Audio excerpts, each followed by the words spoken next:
Okay, so I'm going to start this session and welcome you all. And as I said, feel free to tell us where you're from in the chat. And but really, my key thing to do today is to welcome Tara Rock, who some of you might know from her work with CBF in the community and events team. And now Tara's running her own agency, Rock Coaching, which is her work is about empowering underrepresented tech professionals through one-to-one coaching, group coaching, and works with startups and organizations to develop people. So I'm going to hand over and say a warm welcome to Tara. Thank you very much, Mariam. Hey, everybody. Nice to meet you all. I'm just going to share my screen. I'd love to know where everyone's tuned in from, if anyone wants to add anything in the chat. Hey, we've got London. I'm London too, East London around here. Any more? South London, love that. Gotta love South. East London too, nice. East London, we should have a meetup. Oh, South Africa, wow. Impressive. Amazing. Nice to meet you all. Okay, I'm going to share. Let's kick off. All right. I believe everyone can see that. All good.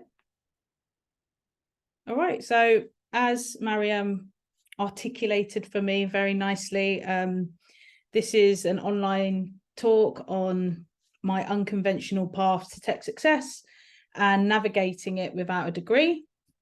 I guess this is just more about like my journey, some top tips and insight on how to navigate the industry. And hopefully you'll leave here walking away feeling somewhat empowered with more knowledge and more insights. So just to get started, too often we're told that a computer science degree is the key to a successful career in tech. But I believe that there's more than one way to get into this field. So in a HackerRank report from 2020, it was revealed that 14.6% of women in software development roles who acquired their coding skills through self-study and coding boot camps have successfully risen to senior leadership and management positions. This percentage surpasses 11.2% of women in senior roles who hold a bachelor's degree in computer science. So there you have it. There's some statistics for you. And these findings like underline the pure fact that traditional education paths are not the sole gateways into leadership positions in the tech industry, and self-learning and boot camps are empowering women to break through these barriers. So let's get into it. Also, if anyone has any questions, feel free to add them into the chat and then I can review it and answer them as we go along, or just answer them at the end. So a little bit about me before we get right into the real stuff. As Mariam mentioned, I'm Tara Rock, and no, I'm not related to Chris Rock, unfortunately. I'm a life and career coach, predominantly focused on empowering underrepresented tech professionals in their personal and professional development. By day, I am a senior technical delivery manager, and my experience in tech spans well over a decade now in sectors including gaming, music, and live entertainment. I rep two flags, which is Barbados and the UK. And putting all that professional stuff to the side, I love music, I love DJing, attending different gigs. I went to see Beyonce twice a couple of months ago. I always have to mention that. I'm sorry. It's just a great experience, Renaissance. And I love to travel as well. So now that you know me a little bit better, it's time to get into the real stuff. So where my journey started.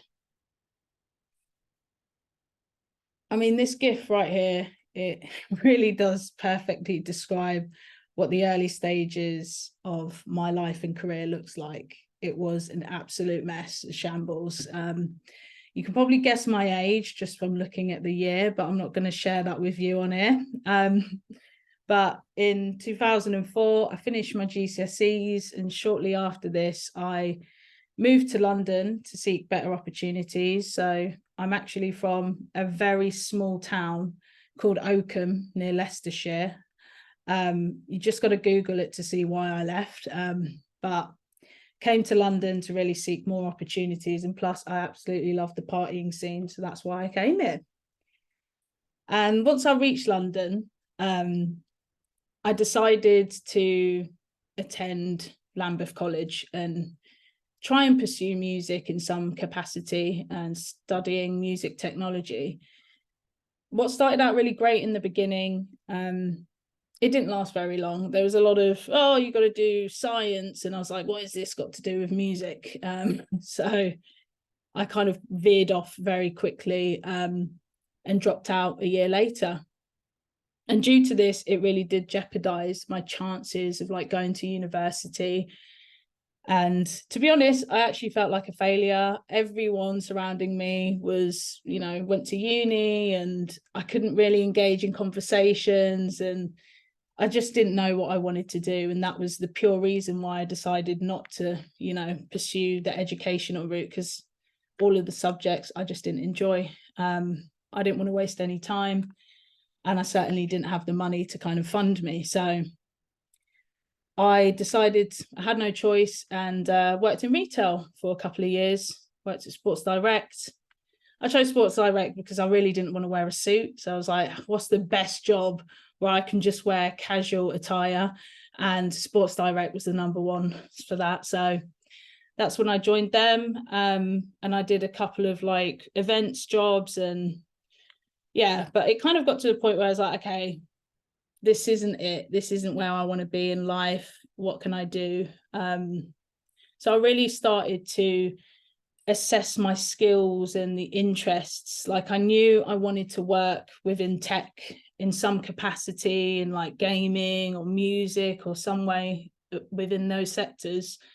So this is really where I focused my efforts. I spent months seeking job opportunities in those industries, and back then LinkedIn wasn't really a thing, and you'd probably have to like go on the job seekers website, and yeah, it wasn't a great time, let's put it that way. And I guess once I got to that, I eventually discovered a QA testing role, and it was at one of the biggest gaming companies called Sega. And, you know, when I saw this, I couldn't believe it. It's like Sega, Sonic the Hedgehog, like one of my favorite characters growing up. It's like, this is a dream come true. And I really, really wanted this job. But I had no experience, just pure passion, bunch of GCSEs and knowledge of gaming overall. But I knew I was not going to get this job. So what I did in this instance was to increase my chances, was get a career advisor, which at that time was through the job centre, to be transparent. And I was provided a career advisor, and they supported me in writing my CV and my cover letter, which then led me to securing my first tech role as a QA tester at Sega. And that's really where the tech journey began. I guess, is there anything that anyone wants to share before I move on? No? Awesome. So I was working at Sega, living the dream. I'll never forget going up to that first lift and then seeing the giant statue of Sonic the Hedgehog like this. I thought, right, Mum, I made it. This is it. Absolutely loved it. But again, as time moves on, you start to realize you need a little bit more money. You've got to, you know, pay rent, all of these things. So I was at Sega for about 2 years, until I started branching out to different tech gaming companies, and I found a company called GAN, and I moved there to become a software tester, and I was there for a couple of years and was later promoted to a QA manager. And following this, I became a technical project manager because I was dealing with assessing all of the software.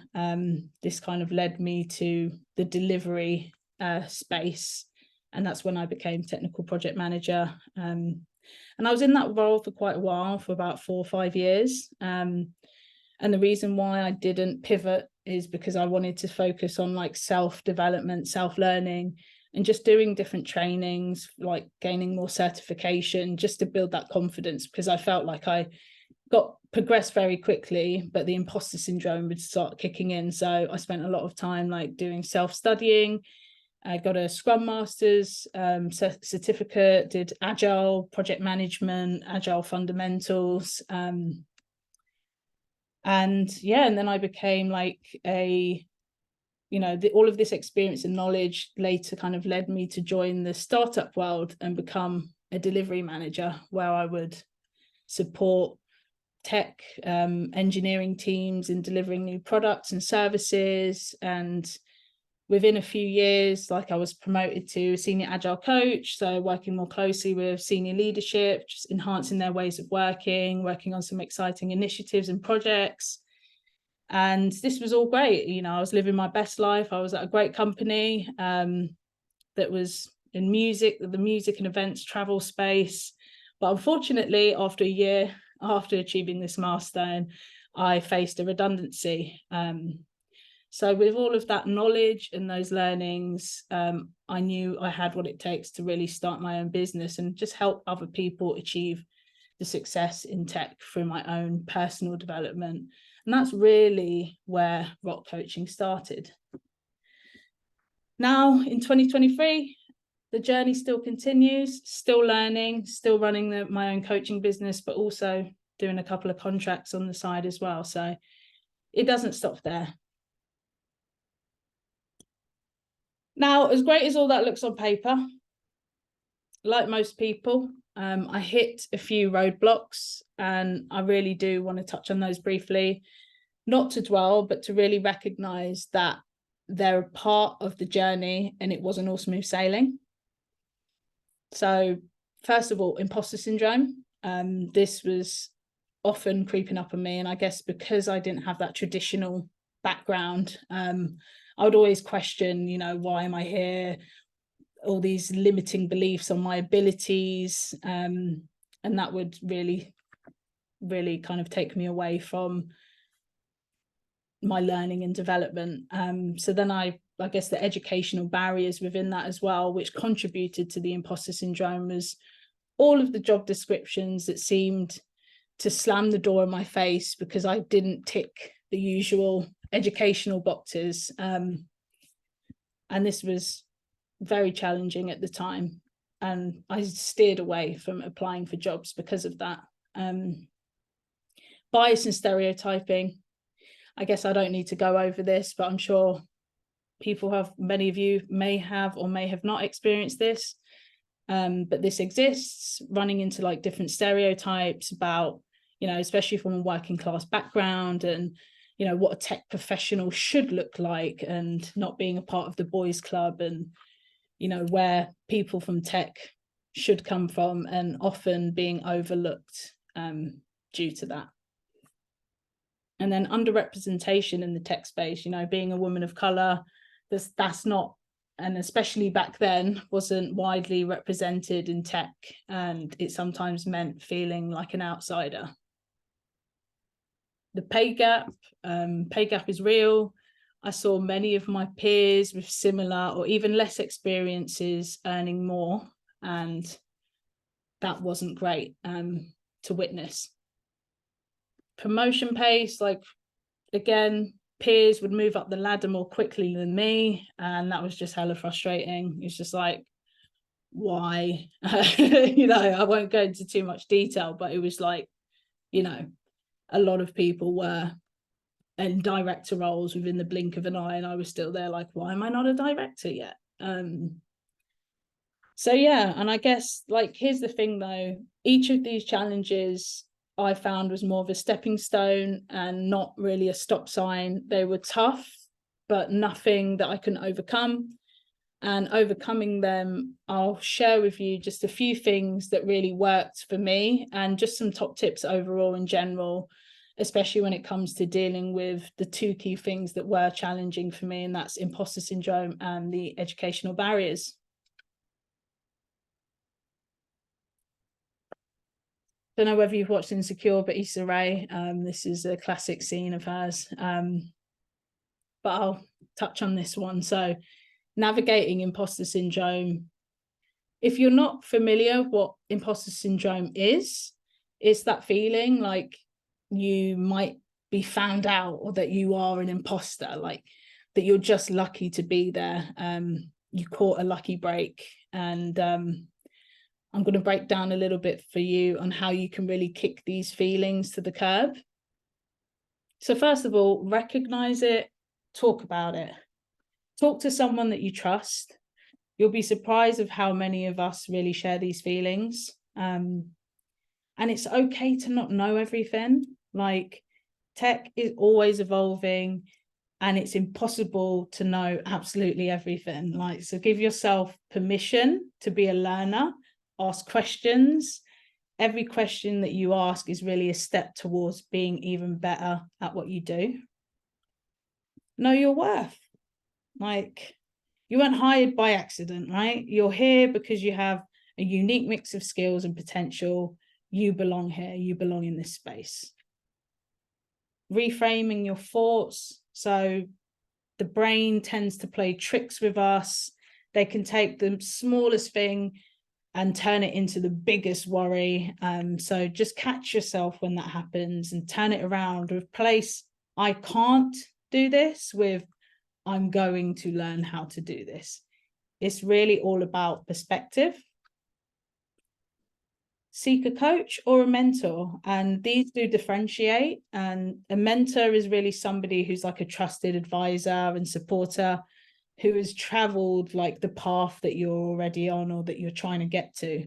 And a coach is really somebody who helps you unpack your thoughts and your feelings, and helping you kind of put them into more perspective and get more clarity. Each of these roles can really guide you and help steer you through challenges with more confidence. And join supportive communities such as Coding Black Females, online forums, local meetups. Like, community is absolutely everything, and are great for building confidence and reminding you that we're all in this together.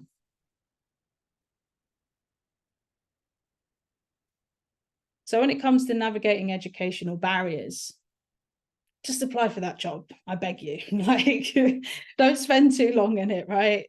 Like, don't count yourself out before you've even began. Like, if you've got the skills and the drive, just do the thing. Employers are increasingly looking at what you can do, not just where you studied.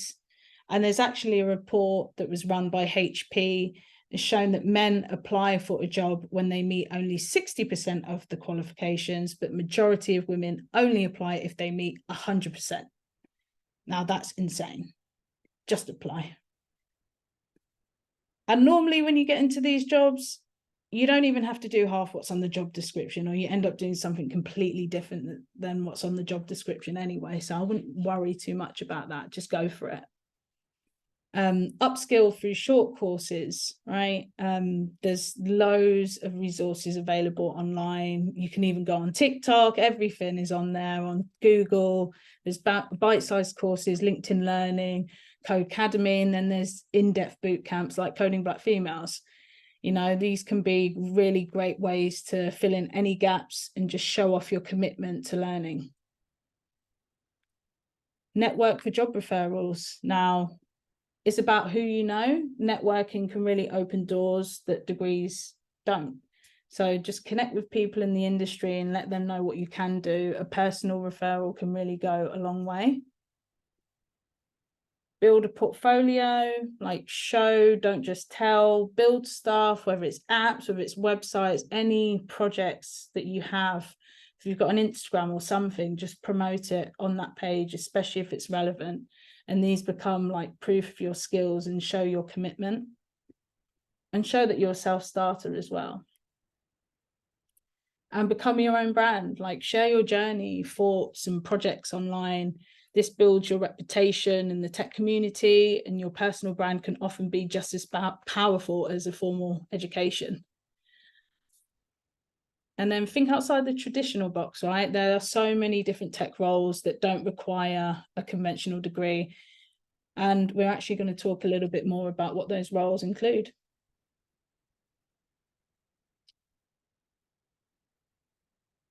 So, very similar to the journey that I went on. There's QA software tester. Now, this is really perfect if you've got really good attention to detail. It's really not about what you've studied. It's about your ability to find bugs and improve software and be a good communicator as well. Then there's project management, very much like me. You're really responsible for just keeping everything on track, running smoothly, just planning what needs to be done, guiding teams, making sure projects are finished on time. You know, what counts here is just your ability to organize, communicate, and lead. There are certifications like Scrum, Agile, that can teach you methods in tech, but even those aren't always necessary to get started. So if you're natural at keeping things in order and helping people work together, project management could be the path into tech for you. And also, if you're already a project manager in another industry, then these skills are all transferable. Then there's web development. So it's all about what you can create. So if you've built websites and apps that work well, that's what employers are looking for. The work speaks for itself. And then IT support. This one, everyone always forgets about this one, but it's not spoken about enough. But it's really just about solving customer problems and being that bridge between the customer service and engineering teams. This gives you really good exposure to understand how products work, but also understand the customer, but be able to communicate with product and engineers also. There are specific certifications that you can get, which is much quicker than, you know, getting a degree, because this will prove that you know your stuff. And then there's cybersecurity. So this is really like requires strong critical thinking, and this is to combat hackers. Here you'd like acquire relevant practical certifications to enter this field, which is way cheaper than a degree. And then we have data analysis. So even at entry level, it's about being good with numbers and patterns. So if you're good with spreadsheets and finding trends, this could really be for you. And then I guess for the creative ones out there, there's UX, UI design. And this is like user experience, user interface design. This is about like making websites and apps easy and enjoyable to use from like a customer's and user's perspective. So a strong portfolio on this can be your ticket in, show that you can design well, and you'll be noticed. And one thing that I do really want to add on this as well, even if you start these roles or any other role, once you're in the company, you'll have greater opportunities to promote into other roles. It's way easier to do it that way than it is to kind of try and enter at a more junior level. So maybe start out as a tester, but you might realize software engineering is for you, and you'll have a lot more learning and development support and budgets behind you.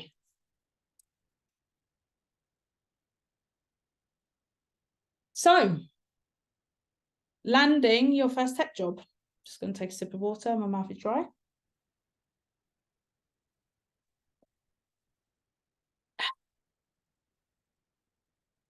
Oh, so this is my kind of put this little one together. But this is what I really do encourage each of you to do if you can.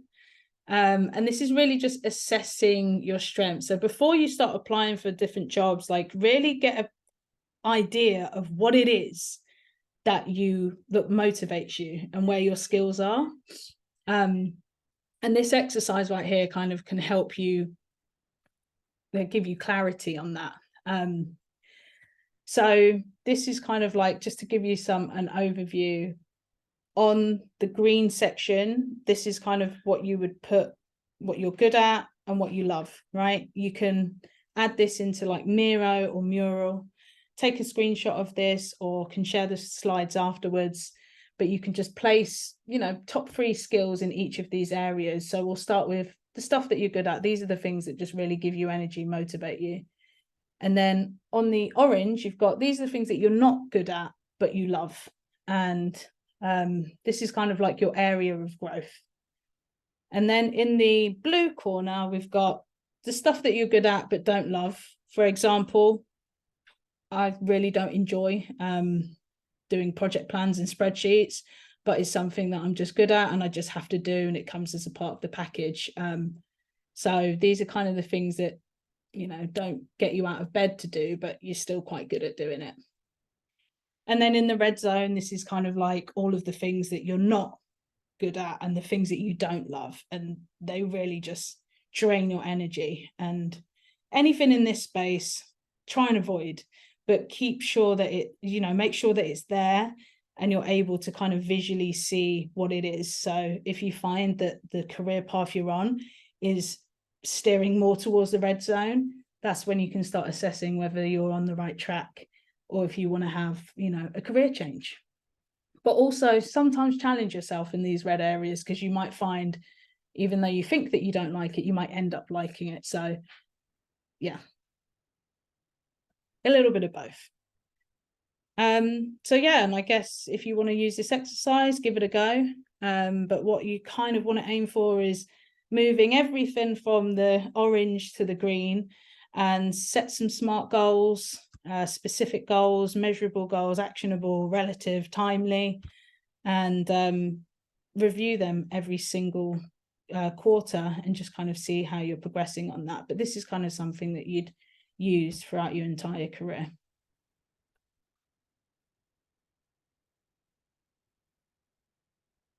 Right, so we've got crafting a badass CV. So this, people get this wrong quite often, but really start with that strong summary, like highlight your career objectives and what you bring to the table, but keep it concise.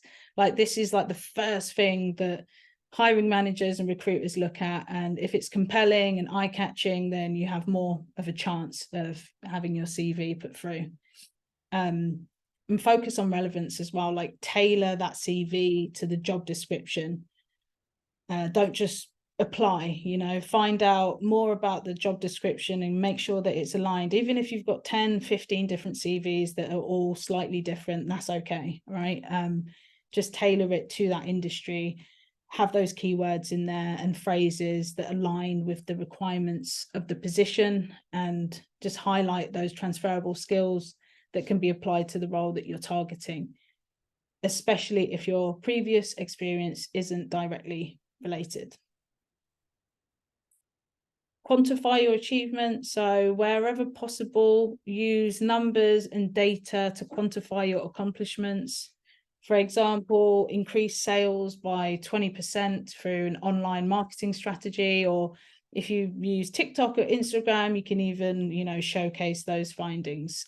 Whatever it is, try and quantify it, but don't get too stressed about making everything quantifiable, because it's a challenge in itself. And yeah, like I mentioned before, just showcase your projects, include personal freelance projects, especially if they're relevant to the tech industry and role. Describe the project's purpose, your role, the skills you use, and the outcome that you had. Keep it concise. A CV should ideally be 1 to 2 pages, especially when you're new in the industry. So just make sure that every line in your CV adds value, but you don't need to overdo it. And then a clear format. So opt for a clean, professional layout with clear headings and a nice font. Avoid Comic Sans if possible. I mean, you can give it a go, but Comic Sans, not many people are fans of that one. But also, like, avoid the clutter and excessive design elements. I guess it depends on where you're applying for. Maybe there's some design companies that are really about that, but in tech, not that I've come across anyway. but this can really distract you from the content. So try and use tools like Canva, Zeti, or Resume Builder. Zeti is a little bit expensive, if I'm honest, but you can get a free like Canva account, and they've got loads of templates in there. You can just make it look pretty.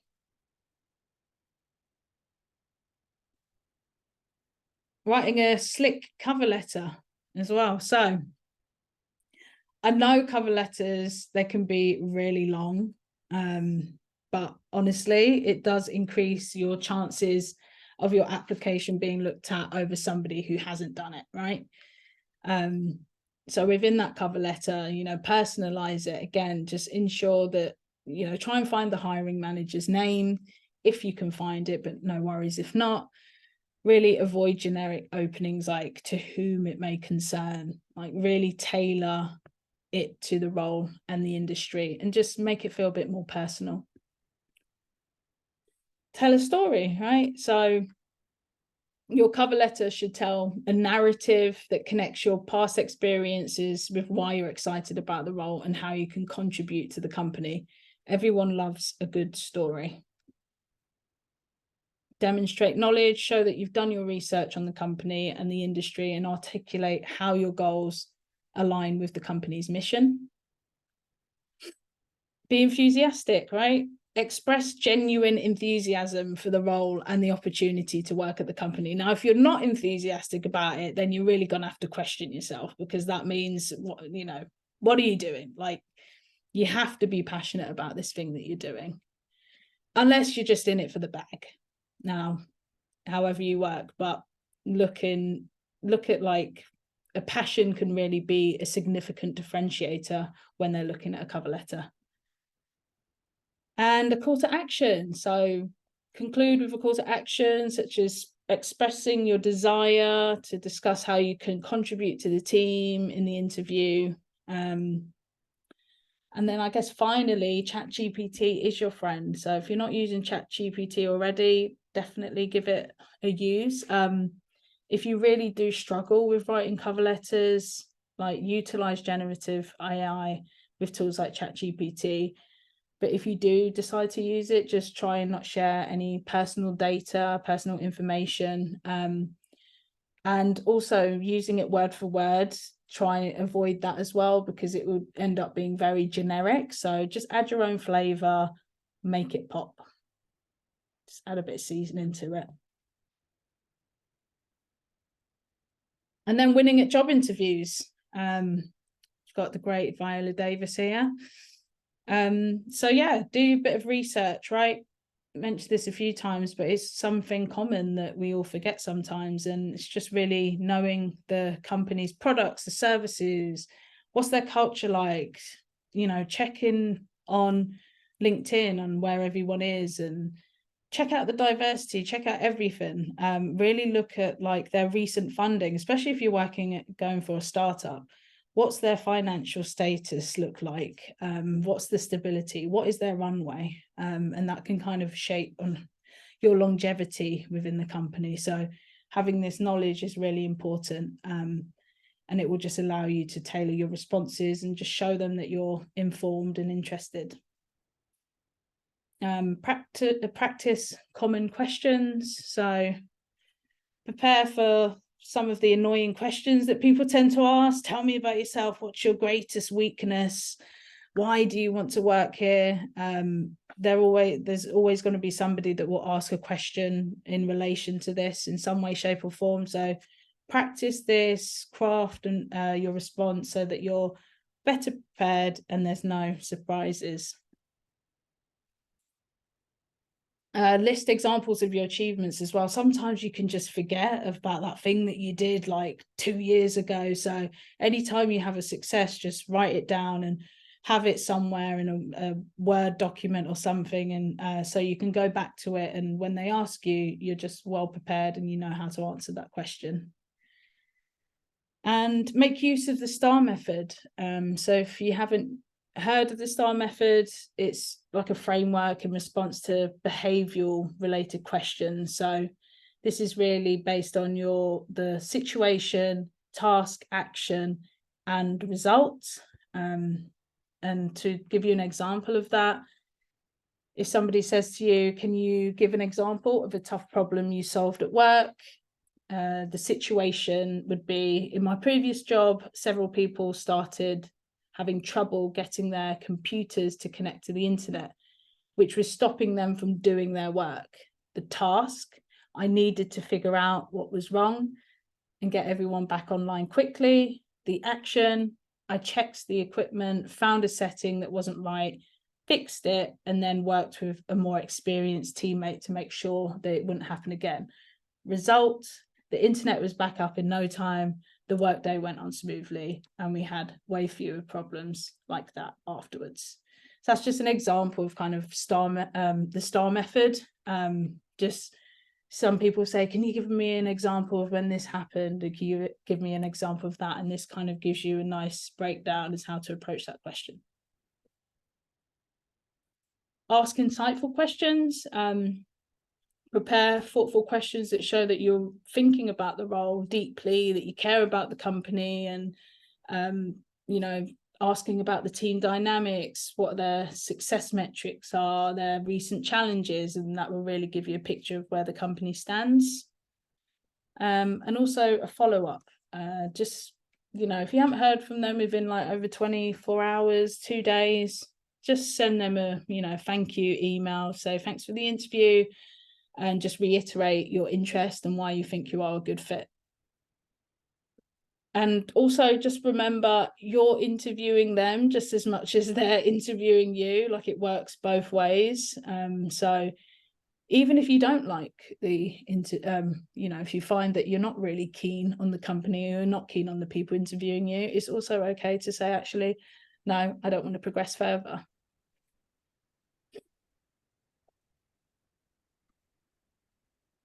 So yeah, embrace the journey, right? Like, I've discussed some of the challenges, but honestly, there's many things that I've achieved. I wouldn't have been able to go on half of the holidays that I've been on. There's so many things that I've managed to achieve because of tech, and just even the financial reward that it can bring, as stressful as it can be at times. There is a lot of like good stuff that comes out the back of working in tech. The financial reward, tech jobs offer competitive salaries, depending on where you are in the globe, and even at entry level, enabling a comfortable lifestyle and financial stability. Then there's working flexibility and autonomy. So the tech industry is very well known for, valuing results over rigid schedules. So many roles offer the chance to work remote or have flexible hours. So that kind of gives you better work-life balance to work on your terms. And also, if you've got children, or if you've got, whatever your situation is, this kind of tech typically allows for that. Then there's global opportunities with tech. The tech skills in demand worldwide. You might find opportunities to travel or even relocate, expanding your horizons and cultural experiences. There's so many different countries that I had the opportunity of visiting because of my job. So I can definitely vouch for that. And you're meeting and working with super talented people. Like, tech is really a magnet for smart, driven people. You'll collaborate with inspiring people that will really push you to learn and grow every single day.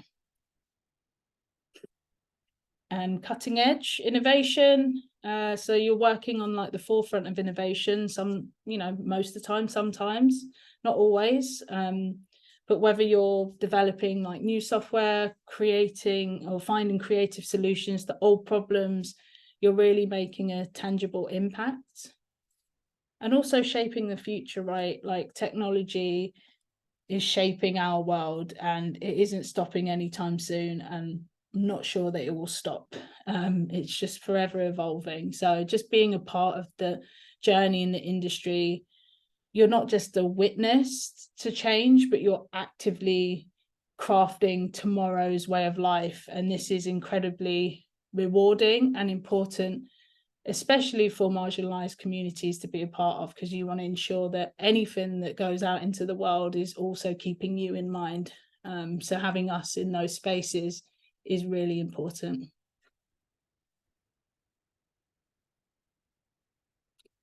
So to conclude, you can achieve success in tech with a non-traditional educational background. I'm a product of that, and there's also, you know, I've showcased some of the paths that you can take to navigate that, and there may be challenges, but they can be overcome.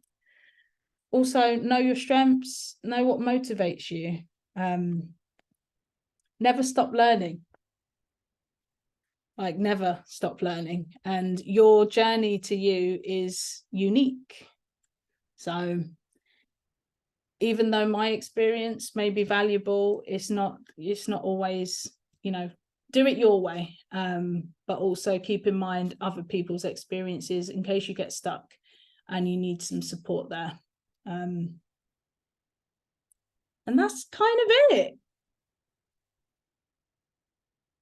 So if you'd like to get in touch, there's my email. You can use the QR code, should take you up to a link tree. But just feel free to, you know, if you're interested in having like a free coaching session, or I'll also be present for tomorrow's careers fair with Coding Black Female. So I'll be there in person, and I'll be there to talk to any of you that have any career challenges and need a little bit of coaching there, and just find out a little bit more about what I do. And also feel free to access my website. And yeah, I guess I'll have a check if there's any questions. Yeah, there's lots of questions and lots of people really you know, getting what you're saying. Yeah, I recognize so many of these challenges from Lauren, and you know, some, you know, kind of Sarah said that she really enjoyed Insecure, the reference to that, and she loves the film. And on Wara, sorry about that, I got it wrong. This advice is next level, and Serafina, this is very informative. I share, there's lots of love here. This is so inspiring and informative. Thank you. And Francis, that was insightful. Thank you. So lots and lots. We've also got a question. So did you consider other tech industries like fintech or ed tech, and why? Yeah. So yeah, currently I'm working at a fintech company. So yeah, I have, fintech is something that is been on the rise for quite some time now, and there a lot of the jobs available right now are within fintech, and it is a very innovational space to be a part of. So yeah, I've been in that space, but as I'm a creative at heart, my love is always been with gaming and music. So yeah, edtech as well. I know there's multiverse. They have a lot of like opportunities there. So yeah, they are definitely spaces that I admire. Brilliant. And we've got two questions on Awara. Would you like to ask your question? And you're welcome to put your cameras on. Oh, hi. Yeah, I'm out of shot there because Oh, I'm there you go. Hi. you're Hi. on my screen above rather than down here. But just want to say thank you so much. I thought the advice you've given is unbelievable, and I'm very looking forward to seeing you tomorrow at the Careers Fair. I wanted to ask, it's a fairly personal question, but I hope it hopefully applies to other people here. My background is very non-techie. I'm a primary school teacher by trade, and I've just started a boot camp at Makers, which is linked with the Coding Black Females scholarship there. So I was just wondering, and it's quite nice to be able to ask you because you're not actually an employer, what kind of salary should I be expecting? Because I don't want to sell myself too short. I've seen apprenticeships that are offering like 12 to 16 grand, and I'm thinking I couldn't afford to live on that. And then I also don't want, like you said about the 100, we want to fit 100% of the spec before we apply. I've seen other roles, I think, well, I can live off that salary, and I think I can do most of what's on there. So I don't know what I should be thinking about the entry level job and salary, having almost no technical background until the past year and of self-study and a boot camp. Yeah, thank you for sharing that. I guess, Mariam, is there anything that you want to add in terms of CBF, or I'm happy to? Yeah, I mean, we've had people go through boot camps and kind of looking at salaries around 30,000, depending on the nature of the skills and languages you're learning and the ability that you have when you finish the course. But it does range, like you say, from apprenticeships, which can give you really good entry while you're learning and continuing to learn skills. And check out the video of the session we held on Monday, because there's some fantastic opportunities offered by QA on that. So yeah, so it does range from around, I don't know, 17 to around 30, I would gauge for an entry level. Yeah, I guess I could add to that as well. Like, I think doing a boot camp shows a lot of commitment, and I think you could still, even look at those example roles that I shared, like technical support. They're always looking for more like entry level, but even technical support starts at 45k. And even I was mentoring somebody who wasn't a previous Scrum Master either, and he's now on 65k is his first Scrum Master job after just mentoring him for like a couple of months. So yeah, there are ways in, but I think it's just showing your commitment already through doing a boot camp, and you have that technical knowledge. And I think there are like more of the entry level that do start at around 45 to 50k, but that would mean maybe not doing the specific role that is within the boot camp, but you can pivot towards that eventually once you're in. And also, if you've got specialist expertise such as education, if you're targeting those kind of roles with tech, that can also bump up what your initial salaries might be. So don't forget previous skills, because we get that a lot as well. And use your network as much as possible. And that's exactly why events like tomorrow's careers day is going to be, careers fair is going to be great. Thanks. I just find it an awkward question to ask to an actual employer. It's really of course. And you want to know how to negotiate, where to start your negotiations, don't you? So it's a really good question that I'm sure others would have got value from. Karima, would you like to ask your question? Oh, hi. Apologize, my camera isn't working, but I am hoping to come tomorrow to meet everyone in person. But my question is more about someone like myself who's just, I've not done anything to start off with. I'm just looking, kind of trying to figure out where to go. So I'm neurodiverse, of ADHD.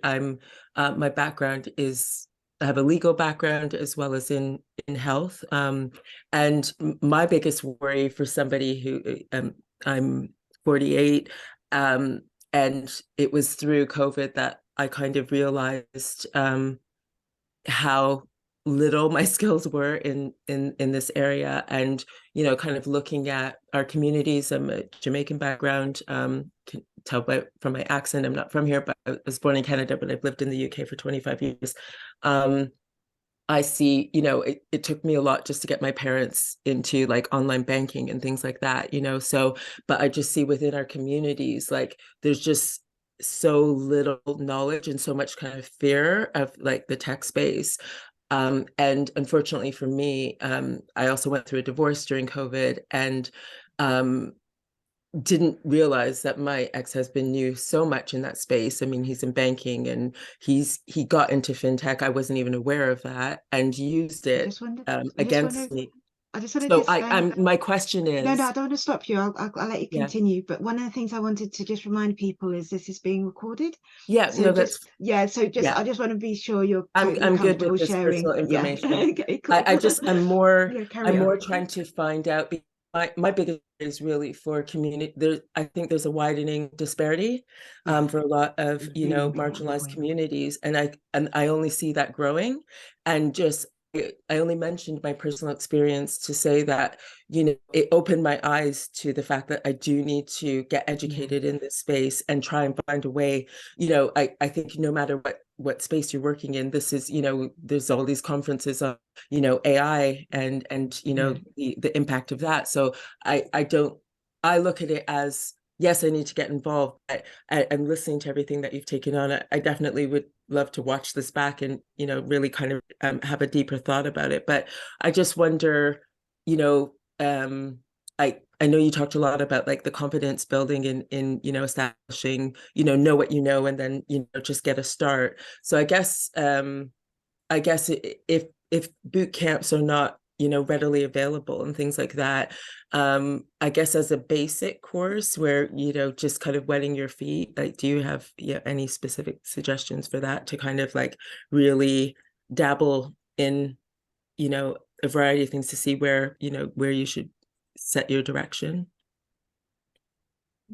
Yeah. I guess Mariam, on terms of like CBF, anything? Yeah, shall I start with that, and then maybe more you could talk about around the kind of confidence building, because that's probably important too.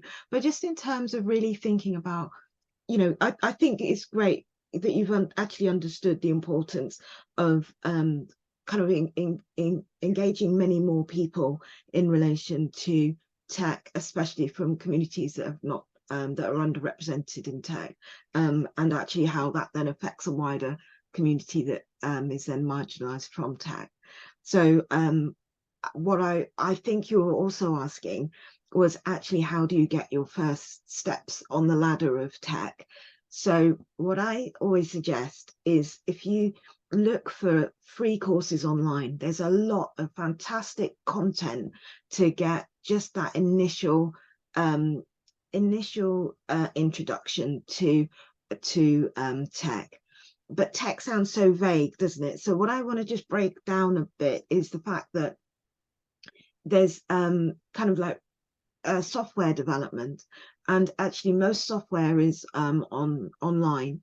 So introduction to web development, and beginning what's known as the front end, which is learning HTML, CSS, and then you can go into more kind of detailed courses such as React, and then understanding cloud and what's known as the back end, that makes the whole kind of piece of software work online.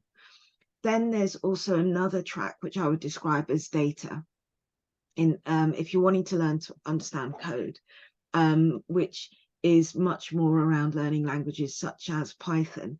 And there's a lot of courses that help you learn Python online. Once you've done those initial courses, just to find out whether you like it, rather than just signing up to a boot camp or a short course, really just try out whether it's something for you, because tech isn't for everybody. It may be that you want to go into tech, but go into it into kind of like the project management side. That's very different to the coding that most people think of as tech. So then once you've done that kind of bit of self-learning, then there are courses at Coding Black Females, such as the Introduction to Web Development, or then from that, that will give you a good basis from which to do some of our short courses on coding, and then move from that into our boot camps.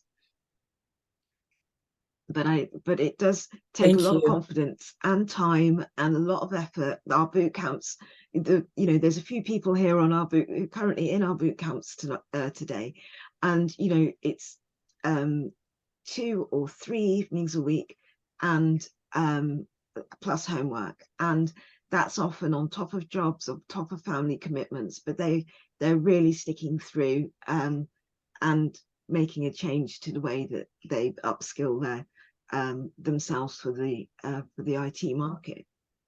So Thank you. Tara, That's what I was looking to hear. So thank you very much. Brilliant. Tara, I don't know whether you want to say more about confidence building and how to not, like you said in your presentation, not count yourself out. Yeah, exactly. I think when I showcase like that strengths assessment piece, definitely look at that, kind of use that exercise to understand what really motivates you, what drives you.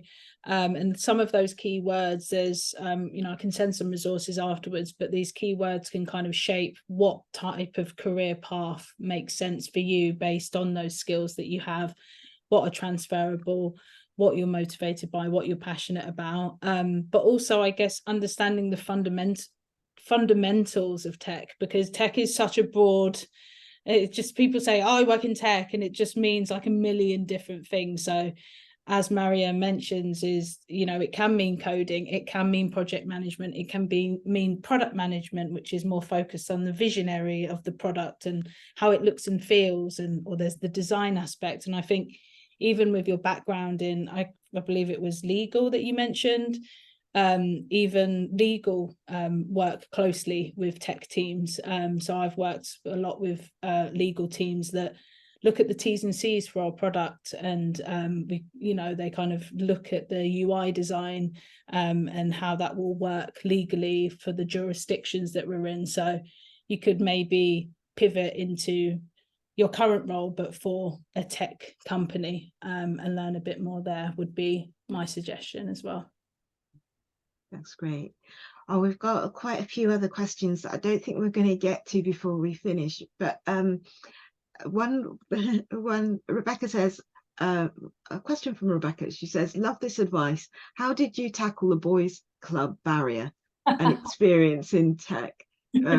She said she related so hard to that. Yeah. Oh man. I think it was, it's happened quite a few times, to be fair. I think because when I first joined Sega, it was probably about 4 women and 120 men, and it was a real shock for me. But I adapted to that pretty quickly. I'm a little bit of a tomboy myself. You might see like what I'm wearing, but I guess I would call it out. Like, I'm quite vocal when I see something wrong, and it's like, why am I the only woman in this call? We need more women. And it's really just calling it out, if you feel comfortable in doing so. And I think that's something that was valuable for me, just to be transparent and really challenge the HR departments on, how are we going to address this, because it is very apparent and it's quite disempowering. So I think it's definitely worth calling it out if you are the only one, and don't let it kind of overcome you. But I would also mention, like, checking in with different communities like Coding Black Females and any other kind of like women in tech communities that you can kind of lean on and find out how they've managed to navigate it. And also, before you apply for that job, check out their diversity statistics as well, and then that will give you a clearer picture of what it's like before you join. Yeah, exactly. And don't go for companies that aren't a good fit. Just if they're not a good fit and they've got stupid policies, step out of it. You don't have to, they find the ones that win, because actually your talent is making their company better. And you just you just remember that. You just remember you've got stuff to add to. Dia, do you want I'm going to make yours the last question. Hi, thank you very much. I hope everyone can hear me. Thanks for the great talk. Yeah, it was super informative. And I think I just want to ask, like, what are some good entry-level job titles that you think would be good for someone getting into tech from a different industry? Like, yeah, I think I've got good transferable skills and I've done some boot camps and things like that. But then when I search for roles, they often tend to be graduate roles and internships that are geared towards students specifically. and then it jumps to the experience role. So it'd be good to know what job titles like would be good to search that are at the appropriate level when job hunting. Yeah. So I would say, like, depending on the company size, they will hire more entry-level junior. You know, it might be junior software developer or junior UX designer or whatever it is. But normally you will find that in bigger scale organizations, because they have the funding and the learning and development to bring on people that are starting in that journey. So definitely looking towards junior. I'd also say, I guess I can share these slides after, but each of those roles that I mentioned, QA tester, IT support, technical support, UX designer, product, there's also junior product manager, project manager as well. So yeah, there's quite a few roles within that, but junior is normally the key word for more entry level, but you can also navigate this through going into those various roles that I mentioned before. Yeah. Hope that helps. Thank you very much. That was amazing, Tara. Thank you. And I'm sorry to everybody that whose questions we couldn't get to. And thank you for sharing your lunch with us. And I can see maybe give a big round of applause to Tara, because I can see so many of you really enjoyed Tara's talk. So thank you so much. Tonight we've got a session at 6:30 about recommendation systems, used with a hands-on session working with Python, and that will be Callum Webb from Deliveroo. So you can find out about how they choose what else you eat with your with your burger or whatever. Yeah, and Udemy is a good source for courses. That was a good recommendation there. But yeah, so come along tonight, and if you can make it, and if for all those going to the careers fair, have a good time, and check out the rest of our sessions that are taking place on Friday too. Bye for now, everyone. Amazing. Thanks, everybody. Bye. Bye.